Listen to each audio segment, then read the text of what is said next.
Hello guys, সবাই কেমন আছো? আবার একটা নতুন ভিডিও নিয়ে চলে এসেছি তোমাদের সামনে। দেখতেই পাচ্ছ, সকাল সকাল উঠে মন্দিরের কাজ শেষ করে আলুটা বন্ধ করে দিয়ে বাইরের দিকে যাচ্ছি। আর ঘর দর দেখে তো বোঝাই যাচ্ছে যে মোছা হয়ে গেছে। দেখতেই পাচ্ছ, আর নতুন করে কি বলবো। আর বাইরেটা দেখো, প্রচন্ড বৃষ্টি হচ্ছে সকাল থেকে।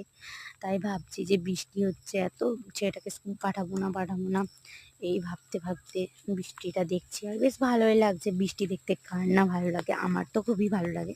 কার কার ভালো লাগে প্লিজ কমেন্ট করে তারপর এদিকে এই যে আমাদের তুলসী মঞ্চটা কি সুন্দর ঘেরা, দেখতে পাচ্ছ। এখানেরও কাজ শেষ করে নিচ্ছি। এদিকে ডালটা সেদ্ধ বসিয়ে দিয়েছিলাম, বসিয়ে সেদ্ধ হয়ে গেছে। আর যা রান্না হবে বার করে রেখে দিয়েছি।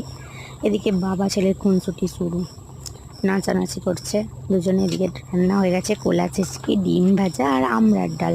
আজকে শর্টকাটে কিছু তেমন একটা করিনি। তো ছেলের স্কুল যেহেতু আজকে বৃষ্টি হচ্ছে, তাই লুচি আর আলু ভাজা ছেলেকে টিফিন বানিয়ে দিয়েছিলাম। কারণ ভাবলাম যে বর্ষাতে আর তো অ্যাসিড ফ্যাসিড করার ব্যাপার নেই, তাই আজকে একটু লুচি আর আলু ভাজা। ও একটু লুচি আলু ভাজাটা খেতে বেশ পছন্দই করে। এদিকে দেখতে পাচ্ছে ছেলে রেডি হয়ে গেছে। তো বলছি চলো বাবা, গাড়ি চলে আসবে, তাড়াতাড়ি খেয়ে নেবে চলো। ও তাই ঠাকুর ভগবানকে নমস্কার করে নিল, দিয়ে এবার মন্দিরটা একবার খুলছে, বলে খুলে নমস্কার করি। তাই খুলে নমস্কার করছে। ঠিক আছে, দেখো আমার ছেলে কীভাবে নমস্কার করে। তার আমার ভিডিও